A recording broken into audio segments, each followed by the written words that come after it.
are 18 shows opening on Broadway in the next 2 months. That means that there will be 38 shows total running on Broadway at the same time. In this same moment, we are suffering the loss of about 20% of our audiences, and even pre-pandemic, only 8 out of 10 Broadway shows recouped their initial investment. What do we make of this time? What even is the brand of Broadway at this moment? What is the current perception of Broadway? Is anything gonna survive past the summer? And what are we gonna do about it? My friend Abby and I are gonna unpack all of this. So let's get into the conversation. Hi friends, I am here with Abby Williams-Joseph, who is going to explain a little bit more. I'm the worst, she, her pronouns? Yeah, she, her pronouns. A little bit more about her background and how we met, but we are just at an inflection point with Broadway. As I'm sure everyone is aware, we have 38 shows running on Broadway in April. We have 18 shows scheduled to open between March and April. And Abby was like the exact person that I wanted to talk to about all of this. So before we dive in, Abby, can you say like who you are and what you do and how we met? Yes. So, hi everybody. My name is Abby Williams-Joseph. I am a third-year theater management and producing student at Columbia University. I am a multi-hyphenate, so I'm a performer, also producer, student, activist, change maker, all of that. I will be graduating in May. I am currently writing. Yes, I know. I'm so excited and tired. But I am in the process of writing my thesis based on a brand perception of Broadway and what can we do about it, and who is in charge of managing the brand, basically. And how this thesis came about is because of a video that I actually saw of Katharine's on TikTok when you were leading the Broadway Con discussion about like the Broadway brand and how, again, it interacts and interfaces with the public. And the thing about perception, I want to say, is perception doesn't have to be rooted in fact. And that is very important. Also, perception can be influenced by different touch points from like the brand. So people thinking that Broadway is like super expensive, that's because of when they went on a platform like Today Takes or they went on a platform like Telecharge, they saw tickets starting at $79 here, but then when they actually go onto the platform, they see that the lowest price ticket is $150. And so that kind of feels like a bait and switch. So something like that fuels negative perception. Also, a thing I want to say about the Broadway brand is like premium pricing and dynamic pricing. Because of inflation, people are holding on to their resources. So it's going to take more from brands and companies to try to get people to part with their resources, their money, So we need to kind of assess like what is the value that people hold the brand in. Yes, Broadway is supposed to be the best of the best in theater.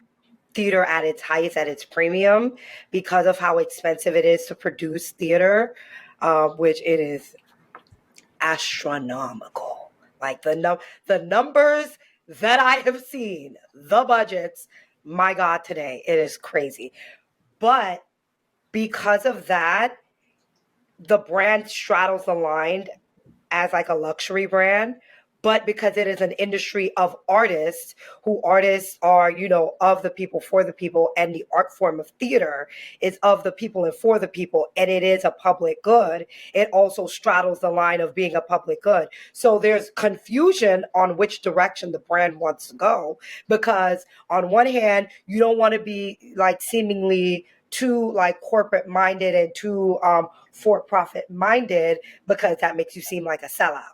But then also, if you go on this other side and you're just like, theater is for everybody and it should be free and the government and should subsidy this, which they absolutely should be, because again, theater at its core, it's culture building, it is a public good. The brand is like straddling the line between both. Great. Well, I feel like I can go home now. I feel like you've delivered enough value for an entire TED Talk, and thank you so much for being here. And we're good. Sorry, and I interrupted you, so please continue. No, I was just saying, like, it's so interesting because it's like the main concept of branding is that you want to segment a market. So you want to find your core people. You want to separate them from everybody because every individual person responds to messaging differently. It's like reading a text and there's like 18 different interpretations for this one text, right? And so wider brand messaging, it's if it's too wide, it won't reach its core argument. So what you have to do is you have to segment the market, you got to separate it, then you have to craft messaging to target that market, and then you have to position the brand to say, hey, this is the object, this is how I want you to see the object, this is how I want you to interact with the object. And there's a lot of psychology that goes in it too.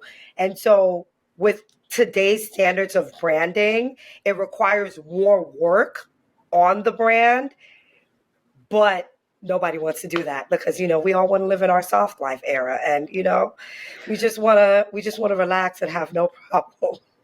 Yes, and nobody wants to do the work to actually like make the connections with potential audiences. Can I offer some insight that I have gained working in Broadway marketing for the past however long? Absolutely. Everyone is overworked and underpaid. And it's impossible to get the status quo going at the rate that it needs to, let alone disrupt, innovate, try something new. And when you have $25 million on the line, it is very hard to get stakeholders okay with you posting a meme that may interact way better with a potential audience on the internet. But it's like you sort of have to ask forgiveness to an extent to try some of these new things because everyone is just used to a way that it has been done for the last 10 years if you're talking about organic social, 30 years if you're talking about like contemporary standards of digital media and physical media. But yeah, no, you're totally right. And just to bring everyone else up to speed in terms of me and Abby DM'd me, I don't even know, sometime when I was working out in Ohio. Yeah. And was like, hey, I want to have a conversation with you about this. And I was like, absolutely. I'm, fabulous. Would love to meet you. We met and I was burnt out, grumpy, in a horrible mood. And I left my conversation with Abby being like, we're going to change Broadway. We're going to do it. It's going to be great. And so like, since then I have been such a fan. And also we have some like sneaky ideas about things that we want to go do, kind of like talking to people about their perception of Broadway, maybe or maybe not in conjunction with Abby's incredible thesis. But anyway, can we talk about this Michael Paulson article? Yes, we can. Okay, so in case you have not seen it, Michael Paulson of the New York Times wrote this piece that says what to know about this crazily crowded Broadway spring season. And then the subtitle is, why are 18 shows opening in March and April? And which one is for you? Our theater reporter has answers. And it is this long, sprawling piece about perception, including some quotes from producers, from the new executive director of TDF, Deeksha Gaur, who I listened to on the radio yesterday and was like, I am so excited to speak with this person. I think I might get to talk with her later in the season. Oh, that's awesome. She's very, very busy, but I'm really, really excited because I loved what she was saying. I was like, no one is talking about it this way. Like it felt like such a breath of fresh air, and to have somebody like that at the head of TDF/TKTS. If you're not familiar, TDF is the Theater Development Fund. It's a giant nonprofit in the theater space, discounted tickets to artists, teachers, people working in theater. They have accessibility programming. They also run TKTS, so the Times Square steps and which Abby is an expert on. Anyway, not just the steps, but like TKTS and TDF and what they're doing and all of that stuff. Anyway, this article is, it is indicative of the space that we're in. So as Abby alluded to earlier, we have more shows coming this Broadway season than any time previously. We have 20% fewer audiences than we had pre-pandemic. And even pre-pandemic, only 4 out of 5 Broadway shows recouped their investment. So we're actually not even successful, just viable. So when we have 18 shows opening the last 2 months of this Broadway season with fewer audiences than previously, what does that mean for this coming Broadway season? And then what will we be able to learn from this current Broadway season moving forward? So the main thing I want to say about my program with at Columbia University, the people that are associated with that program, it has allowed my cohort members and I like unfettered access to like the behind the scenes of like building a show from development all the way to seeing it, finally get a theater and then go into like pre-production, previews, that whole process. So there have been rumblings from the time I started in this program about this season, but we were like, oh, it's all speculation. But to like see it in black and white, we're just like, okay, um, okay, everybody collectively breathe because it's a lot. I know them Tony voters are overwhelmed. One of the Tony voters said one show every night. I was like, for how long? Till the end of the year? Yeah, they were like we're taking off work. It's daunting. It's daunting, especially when you think about each of these productions. They function as their own individual LLC, right? There's capitalizations that are attached to each production. And for those of you who may not know, a capitalization is the cost that it takes to bring a show up from development all the way up until, again, it gets a theater. And it's a lot of inventory right now. There's a lot of inventory, and there's this mindset that there might not be enough audiences for each individual show. And partially that's Broadway's fault because of the pricing of the tickets. Like, people want to make sure that if I'm going to part with my coin, my $250, I don't want to put any shows on blast, but like, for example, there's some shows I wanted to take my husband to go and see, and the tickets have been not reasonable. And I'm a diva. I don't stand. I do not stand. Not knocking standing room, but I'm not going to do that. Not if you're asking me to pay like $150 to stand for 2.5 hours eating stale chips. Absolutely not. So you have this like, the tickets are expensive. You're telling people that it's a once in a lifetime like opportunity. The general public doesn't necessarily know the logistics of how shows come to Broadway, and the fact that most shows that come to Broadway don't stay. When they think of Broadway, they think of the tentpole production. So the Wickeds, the Lion Kings, the Chicagos, those productions that have been on Broadway for years and years and years that people don't think is going to come anywhere. And they think that every single show is structured like that, where that is not the case.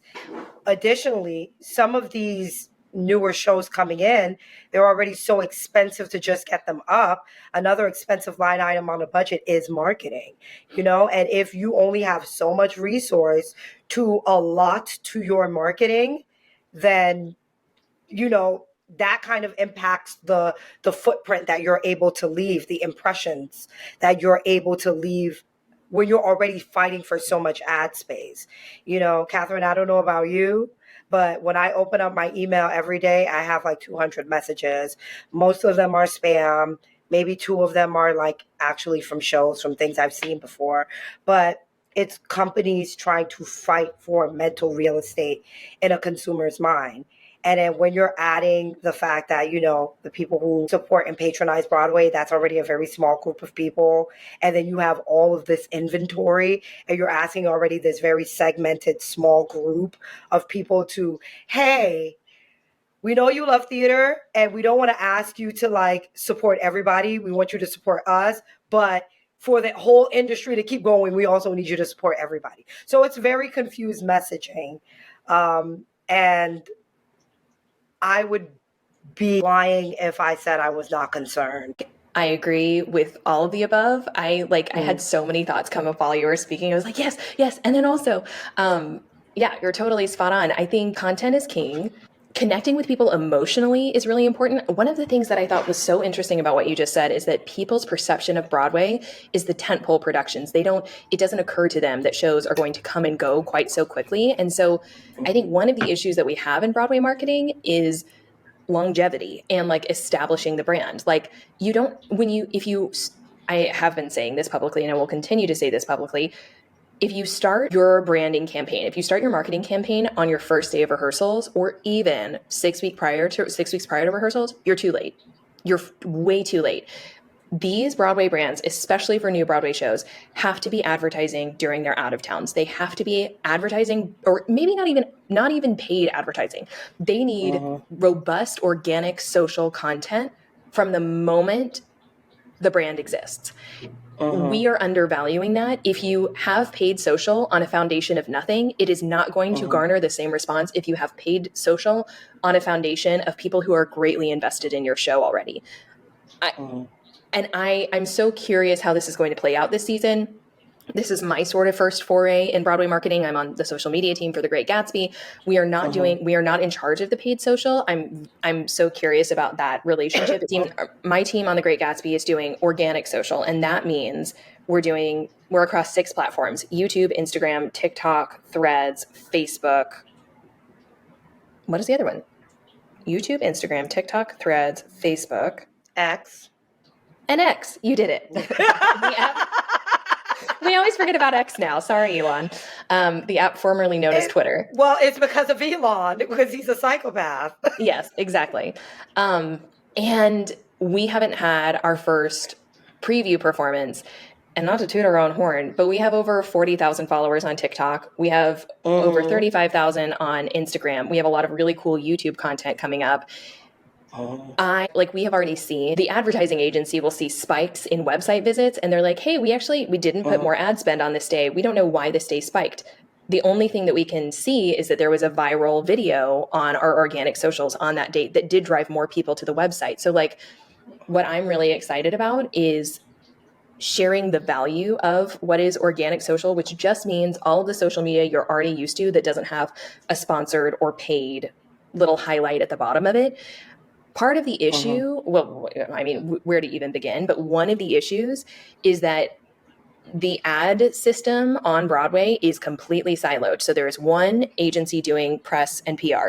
There's another agency doing physical media. Sometimes there's another agency that is doing ticketing management. There's another agency that's doing paid social. There's another agency doing organic social. So it's like, how on earth are you supposed to get a well-rounded, if this were a startup, which every Broadway show essentially is, a $25 million startup, your founders would have had an incredibly thought through, not only just a business plan, which is, sort of the GM's job, but also a marketing plan and the story of your company and how you are selling the story of that company. But the problem is we cycle through these Broadway shows so quickly, and these agencies are working on 8 Broadway shows at any given moment. It's just enough for them to get the bare minimum out. And I'm not trying to throw them under the bus. They're working really, really hard, but what we're doing isn't working. So we have to disrupt the model. There has to be more cohesive branding. There has to be an emotional connection with your audience. We have to start branding these companies earlier. We have to reallocate our spend. We have to, the other thing is, I was talking to a Broadway producer this morning, and I was saying, Broadway is essentially, every Broadway show is essentially a media company, at least until its first performance or at least until opening night. That is what you have to build the brand. Again, if you are starting your major ad spend at first performance or even first rehearsal, you're too late. You have to have been building that brand for weeks and weeks and weeks. You have to create bespoke content. It is not enough for organic social to just capture what is already existing. You have got to bring the people in. If you are asking them to spend $200 to, if you're cabaret, $1,500 on a single seat, you have to show them what they're paying for it. We need clips from performance. We need clips from rehearsal. We need to fall in love with all of the actors. We need to have an emotional investment in the piece. And this thinking that, I don't think that anyone is still under the disillusion that or the illusion that our old ways of marketing are working, because clearly they aren't. And I am also very worried about this season. I strongly suspect we will have a major, major turnover this summer that is going to be brutal. I don't think most of the shows opening, I think most of those 18 opening in March and April will not be around this fall. Oh, most of them. No, they will not. Beautiful gowns, everyone. But no. The only ones that I will guarantee will still be standing: Wicked, Hamilton, Chicago, the tentpoles. Yep. Book of Mormon. Those are the ones. They'll be fine because they're running out of profit, and because now they're running out of profit, they're able to increase their footprint. And their reserve. Exactly. And like you said, these newer productions coming in, by the time you really do your big marketing push, it's usually too late into the process, and you have not gotten a chance to create that fandom or to get people to at least fall in love and build that emotional connection to the process that further incentivizes them to go and see the finished product. Like, for example, the concept behind when a show finally goes through the process of getting a theater, from it through its previews all the way to opening, the show can change. Like, for example, Once Upon a One More Time, they changed the entire act too. I saw it 3 times. I saw 3 different shows. And I was like, this is chaotic and I love it. Like, that is something that people would be interested in seeing. I saw this show when it first previewed, and by the time that it came all the way to its opening, it was totally different. Putting more of an emphasis on that. Also, something that Shucks did, which I know you worked on Shucks. Yes. So, which I didn't get to see Shucks, and I am upset. You got to go see I it on am tour. upset. You'll go see it on tour. Yes. Oh, absolutely, because I have like friends and family like all over in the major cities. So I'm going to make my way to see it. But the way that they were like, okay, we're going to even price the preview performances differently than the actual like post-opening running performances, that, incentivize people to come and actually see the preview process and say, hey, we just changed, the entire act too. Come back and see what we do and then offer your feedback. That was one of the things that with the Bombshell development that I actually appreciated. They had a lottery system in which people with who were telecharge customers. Yes, Smash. Yes. Sorry. I said Bombshell. Bombshell. The show within the show. Smashed. The development the development presentation for Smash. I helped out a friend working on that production, so I was able to see it, and it's very entertaining. I'm very excited to see its like journey. But one of the things that that Telecharge did is that they did a lottery system of their core like base audience, people who have ever bought a ticket for them. And they were like, hey, we're doing this development presentation. If you'd like to enter yourself in a lottery, you could win a spot to come and see it. And people came from as far as, I think there's a couple that came from Canada. There's a couple that came from Louisiana. Like, people travel to come and see this. And it's things like that. People want to be invested in the process, a show's journey, its Yellow Brick Road moment to Oz. That's what people want to see. And we know that people have a demand for this content because of things like social media, because of the popularity of things like reality TV. People want to know the real. They don't want to just see the polished, finished project, and that's why now branding has pretty much leaned on like the concept of brand psychology. So trying to get into the mind of the consumer to find new ways to build connection, because again, there is so much noise. There are all kind of brands and companies that are competing for a consumer's attention. And, you have to find a new way to connect with your audience. Like, I don't know if you read that article by Damien Bazadana for about, Broadway's brand awareness. And he was saying how, like, basically with the absence of traditional marketing where you would see like posters and billboards and like constant in your face media, because of technology, because, here in New York City, we have, instead of like an ad space on like the side of the street, we have like a digital ad space that runs several ads. And I have several in my neighborhood. I live in Harlem. And those ads pass very quick. So fast. You have to actually, you have to stay and physically stand there to wait for the next ads to cycle through. And so it doesn't really create the level of awareness that like a traditional ad would. I agree with that. However, I would say to just simply rely on traditional forms of media is a little lazy. We again, like, we aren't Broadway needs to be a media company. Video content is everything. you want your Yeah. audience member to, the like old adage is that you want your audience member to have interacted with your brand 7 times. And that's when it becomes like a thing in your mind where you recognize that, you see it, you understand what it is.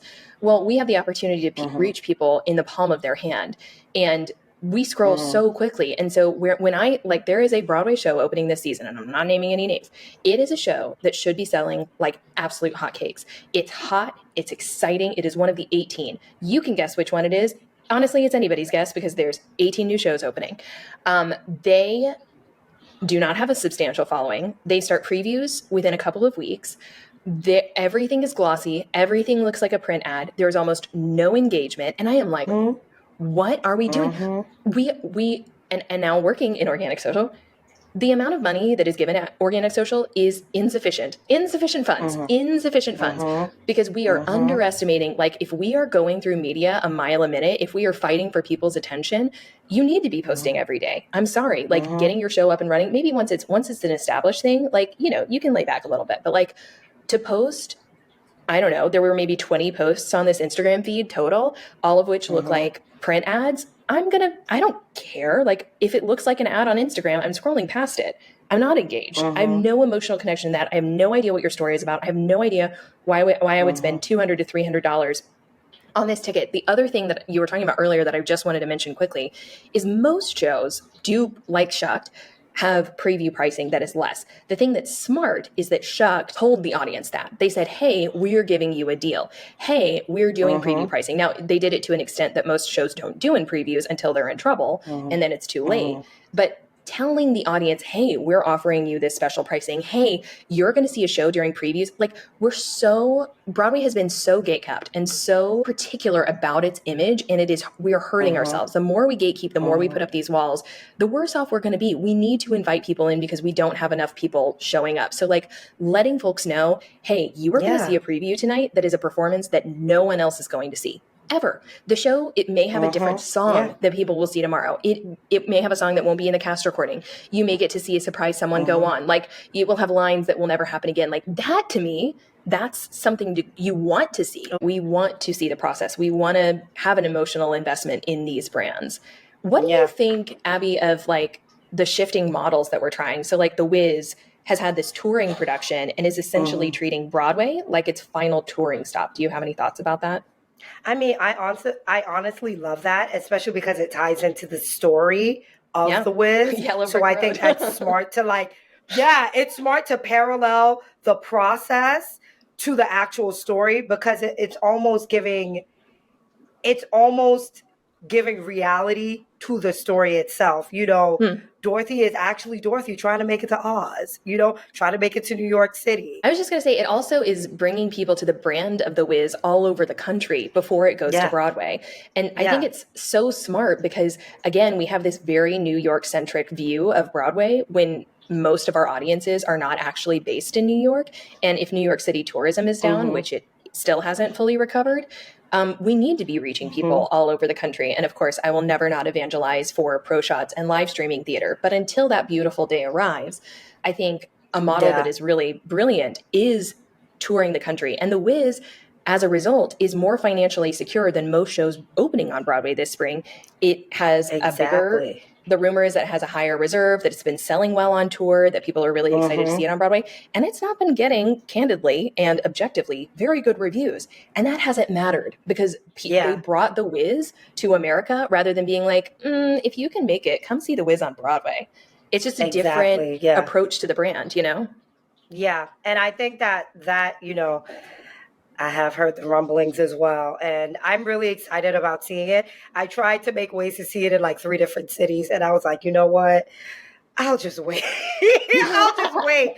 But I wanted to see it on that process just to see like how it worked. But every time I tried to go and get a ticket, like the tickets were basically like sold out. Like the Fox Theater in Atlanta almost sold out. And I was like, what the heck is going on? Abby, I traveled to Des Moines to see The Wiz. We got to do what we got to do. We got to do what we got to do. And it was worth it. I'm glad I went to Des Moines to see The Wiz. And Des Moines is cute. Yeah.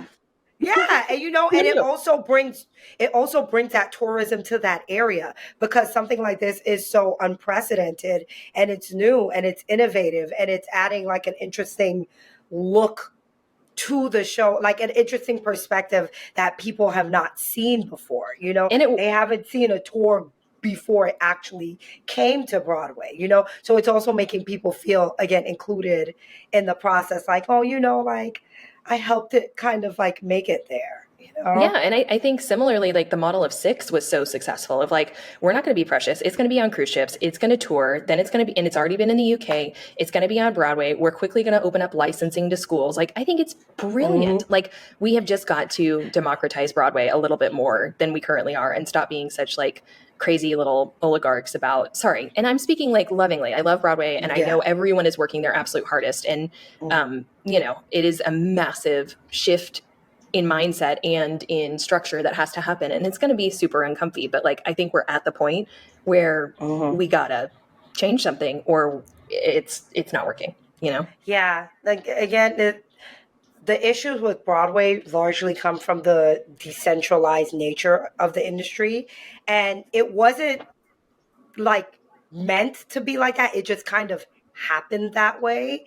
It's just that, over the past couple of years, I would say from the turn of the century on, turn of the 21st century, to be clear, now we're starting to pay attention to, we're kind of like an amalgamated group of like ragtag producers who all just happen to have these products that like come together. And one of the things that Damian Bazzadona said in his article was that the simultaneous, like cohesive nature of the show kind of contributed to the energy and the awareness of the Broadway brand, because it's like the shows were inadvertently selling each other, but they were all still like wholly reliant on themselves. And so it's a very like separate to whole versus whole to separate mindset. And it's like we have to start thinking holistically the industry altogether. Because yes, while the tempo productions will continue to run and to prosper and they will have no issues, the fact that it's harder for newer shows to come in and find their audience, and we're not saying every show deserves to stay for like 20-30 years, we're not saying that at all, but God dang it, a show deserves at least more than 3 months. Well, Abby, like in this article, it literally says 4 of the 6 new musicals to open thus far this season have already closed as financial flops. Once Upon a One More Time, Here Lies Love, Harmony, and How to Dance in Ohio. And producers of a planned one-person comedic play, My Son's a Queer, But What Can You Do, took a look at the crowded spring and reconsidered their plans and postponed for next year. So it's like, when those are the odds, something has to shift. So when you're talking about, we have to think about this more holistically. What do you think the current perception of Broadway is? And when Broadway is so competitive against one another, because we are competing for the attention of patrons, how do we create a cohesive Broadway brand, and whose responsibility is it to do that? Oof, you're going to have to stay tuned for my thesis, because that's exactly what I'm trying to...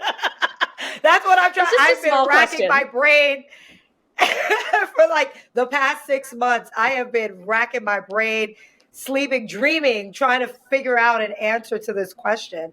And to answer the first part of that, like the perception of the brand, I mean, I think that the brand is facing a lot of like stereotypical kind of ideas or perceptions that are of like yesteryear. So, for example, again, like the Broadway musical is like old and cheesy, and some of that is because even though we love we love that. Again, all of my critiques, as you've said before, these are all things that are said with love, because I truly do love and care about this industry, because it's something that has greatly impacted my life and has given me a sense of purpose. So like, I say this because I want to help.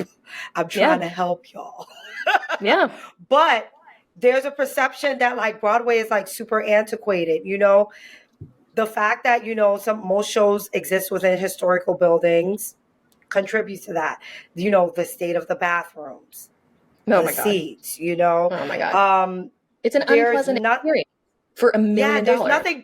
There's nothing premium about the experience. That's right. Because it just feels like you're just in a haunted house. Yep.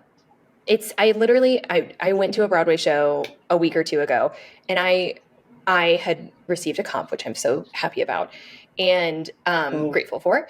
But I entered the mm, space. It was silent coming into the theater. The premium drink mm, was, or not even the premium, a drink was 34, sat mm, down. We're fighting over whose armrest belongs to whom. My partner is a tall person. mm. They were super uncomfy in their seat. It was sterile. I looked around at the audience. Everyone was of a certain, it was just like such, it was like, it was a stereotypical Broadway audience. It was a older white crowd. And I was just like, this is a drag. What? And like the average ticket on Broadway right now is like $160, and it's like you're Yeah. asking people to be uncomfortable, drink a decent to bad drink for $34, Mm-hmm. and then watch this show that may or may not like be that like. And again, we are in a time of inflation. I don't think that we have like reckoned with what a dire situation we happen to be in financially right now is. Like Mm-hmm. I feel it very personally, and it's strange to me that like we're sort of plugging our ears being like la la la, everything is like sort of fine. I mean, maybe it is for y'all, but it definitely isn't for me. So like no, I'm not going to be spending my $160 on that experience because it's not a pleasant one. So yeah, I mean, I think that Yeah. definitely impacts perception. And yeah, I mean, and that's an even bigger conversation than like whose responsibility is it to alter that perception, because that means literally renovating theaters that are 100 years old, which is millions and millions and millions of dollars that I'm certain those theater owners don't want to spend. Don't. No, they don't. And then also, but that again contributes to that perception like of why Broadway may be old and antiquated. Yep. So that's one of them. Another one of them is because like during the time of the pandemic, you saw like the rise of like a new type of ticket buyer. And we've kind of talked about that in passing. The new ticket buyer was younger. They interfaced with like technology differently. They weren't specifically like core Broadway fans, but they either had an adjacency where they are an experience seeker, or they're a type of person that they're looking to have this experience that they never had. That our This is Broadway campaign says, come back. You need to experience this. Like, come back to the feeling of Broadway. This new ticket buyer is like, wow, I want to feel that. I want to see that. And then they come and they interface with whatever the product is on Broadway. And it's like, again, stale chips, hard seats, no music, dead silent. Like, Yeah. and they're just like, Yeah. what the heck? What the heck is this? Contrary. Yeah. And then the thing that Broadway kind of needs to watch out for is that there is commercial theater on the outside of Broadway itself that is doing this, and they're capturing your market. Yep. I work for a company, as you know, I work for a company XIV. That's a small theater based in Brooklyn, and our prices are comparable to Broadway prices. Like I think the cheapest seat there is maybe like dynamically priced as well. So sometimes they range from like 75, sometimes they range to like 150. But if you like buy from our platform, it's usually like around 150. When you come in, like it's a whole atmosphere. You know, Yep. there's music playing. You know, you're still paying Broadway price drinks, but those drinks are premium and deluxe. Like, and they Yep. come with a smoke bubble that disappears when you take the drink away. And there's glitter inside the drink. And the cast members are walking through the theater, and we're like bumping into people and doing things and talking to them and flirting with them and taking pictures with them. And we're adding that additional layer onto the experience of Value. seeing the show. Yes, Yeah. that additional value. So it's like, I am comfortable with parting with $150 because I know once I step across 17 Wyckoff, I'm going to come in, I'm going to hear good ass music. I'm going to see beautiful people. I'm Mm. going to have an amazing drink. I'm going to have an amazing time. And this is Yep. an experience that I would feel comfortable in going to again and again and again, Yes. you know? Yes. And we are not doing that on Broadway. And for me to be someone who's stuck in the middle, I work in nightlife. I'm in a place that is doing what Broadway should be doing. And then I get over here during the day and I'm just like, there are people already doing this. Like, you guys are about to fumble the ball. Yeah. Please, Yeah. Well, and please, it's we tricky have because to. switch it up. Yeah, but then the argument is like money and investment and unions and permissions and all of that stuff. But it's like somebody is going to have to disrupt it, or it will become pretty obsolete. And like the audiences who were okay with the stale Broadway experience, unfortunately, are going. And we have to create something that is better, or folks will go see theater elsewhere. Other things. And the go ahead. One more thing that just an interesting perspective that I kind of want to like give you. In my research studies, one of the things, it's some of the campaigns, especially this last campaign, the This Is Broadway campaign, were actually very effective. There were some amazing and positive insights that, I'll send you in my thesis. Like I'll send you a copy to read. But there were some really positive insights that were happening, and that was because of the different approaches that the specific the company that the league partnered with to build this campaign. Like they took some really interesting approach. And the issue with the campaign is money. Yep. It was a great campaign that couldn't be sustained because for it to have the effect that it needed to, it needed more money behind it. It needed like Got Milk campaign, had all of us drinking, a carton of milk in middle school and doing a mustache type money. Yeah. And the Broadway League is a trade organization. They don't have, as far as I know, they don't have the kind of money to just like foot that. They don't. And the money for that kind of campaign, especially a campaign that's going to benefit all of the shows, not just the tent poles. Yeah. Because again, remember, when people think of the Broadway brand, they think of those tentpole productions. Yep. They don't necessarily think of the productions that are coming in. Yep. For it to be something that's holistic and fair, it requires a lot of money and a lot of manpower and a lot of resource and a lot of time. And there's no real way for the Broadway League themselves to take that on. Yeah. Yeah, totally. You're spot on. I think as a quick wrap up, I want to highlight some of the reader comments from this Michael Paulson article, which I will link in the description. I'll link the article. But I think that one of the things that we are just not doing on Broadway, because we are not looking holistically, we are only working towards each individual Broadway show. So we're very siloed, is we're not listening to audiences. We are not listening. We may be listening to what they want for that one show, but again, in terms of the perception of Broadway or why we're not getting our audiences back, we're not listening to people. So here's what people are saying. The most liked comment on here is, the audience is there, the demand is there. Stop charging $500 per seat and you'll fill your houses. Producers have priced everyone but the rich out of the game, period. My caveat to this is, it's not just producers, it's the theater owners, it is the overhead. It is like, we can point fingers everywhere, but all of these, the top 3 readers' pay comments are all about how cost prohibitive Broadway is. So we definitely have a perception issue in terms of that. Then the top New York Times reply comment is, why doesn't Broadway do the same thing that the Met does? Televise live plays in movie theaters across the country. Then everyone could have a close to Broadway experience. Movie theaters could make some money and Broadway could make more cash too. Win, win, win. Which I've been screaming about for years. And Michael Paulson responded, he said, excellent question. I confess I don't fully have the answer for it. The basic issue is that producers and labor unions don't have an agreement about how everyone who worked on the Broadway show should be compensated in a way that producers think is affordable and labor unions think is fair. But there are exceptions, Broadway HD and League of Live Stream Theater.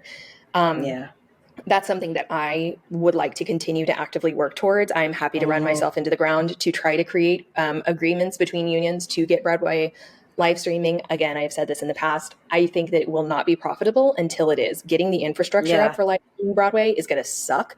It's going to be expensive. It's going to get fierce press, but it's not going to financially succeed the first 10 or so shows that we do.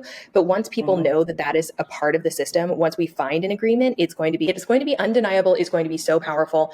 And it's going to happen. It is just going to happen. So that's my sign off. Abby, what are your final thoughts that we want to offer in this conversation? Which P.S., we do want your thoughts. So if you want to, I live for this conversation. I live for the comment section. So leave a comment. We want to know your thoughts. But Abby, any final thoughts and final takeaways? I would say, first of all, one of the major perceptions of Broadway is that everything is on the producer.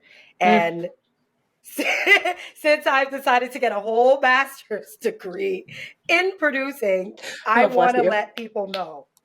You all think that I'm looking straight at the camera. You all think, and rightfully so, that producers are the ones that have the money. This is not necessarily true.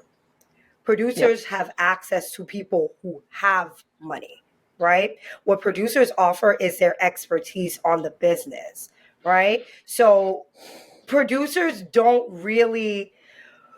you're not really able to like dictate like prices. We're not just like sitting up there with like a cigarette, like raise the price, pull the lever, Kronk. Yes, exactly. We're not. Wrong level. Exactly. Producers are not doing that. Like producers, if anything, are artists first. At least that's how I kind of like to approach it. So we understand, like, there's the economics that you need to satisfy.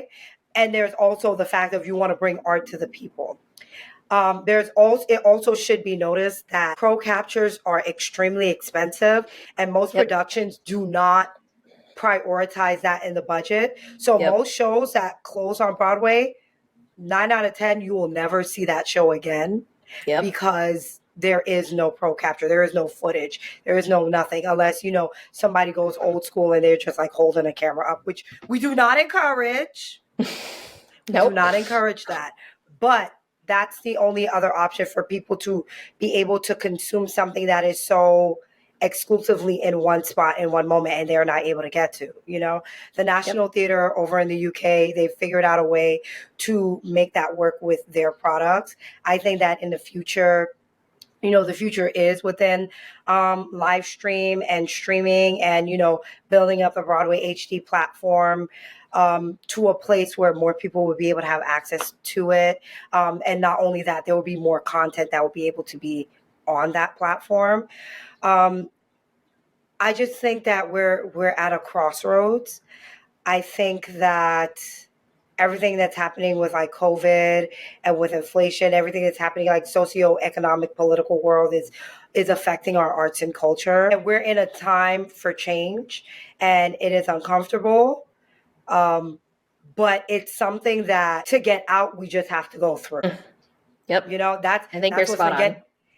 That's what's been getting me through my thesis. It's like the only way out is through. So we have to go through these changes. The more that we have these conversations, the more that we lovingly critique our industry in a way that is productive, that we want to make it better instead of just pointing fingers and saying like, this is what's wrong and you all need to fix this. It's something that is going to take time because this is an industry that, again, was just amalgamated together. And this industry is over a century old. So... which is another thing. Yeah. And who were we catering things to 100 years ago? And why are we still catering to that same audience? Exactly. So I just think that with, patience and with grace and with people genuinely wanting to work together for like the best of this industry, if we're all kind of able to like put aside our own separate interests and think about the good of the industry for the long term, I think that, eventually Broadway will be okay. Is it back yet? No. I love your optimism. Back. I'm trying. There are people who are like, it's back. And I'm like, no, it's not. No, it's not. Now, respectfully. Good and well. No. You're seeing the same numbers that I see. And numbers do not lie. No, we're sick. We are very unhealthy. But no, I'm here for your optimism and I'm very here for your expertise. And thank you for, chatting with me about the article and sharing all of your insights. And if people want to follow you, where should they follow you? So you can follow me on Instagram and TikTok, even though I'm kind of barely on TikTok. I lurk. But you can find me on Instagram at superflybrown girl. Please feel free to drop a DM. Say hi in the comments. I'll be just over here, fighting the good fight. You're the best, Abby. Behind the scenes. Yes, until I bring you more and more on this platform and we brainstorm the future of Broadway and hopefully make it work towards making it a better, more accessible, more equitable space. Yeah.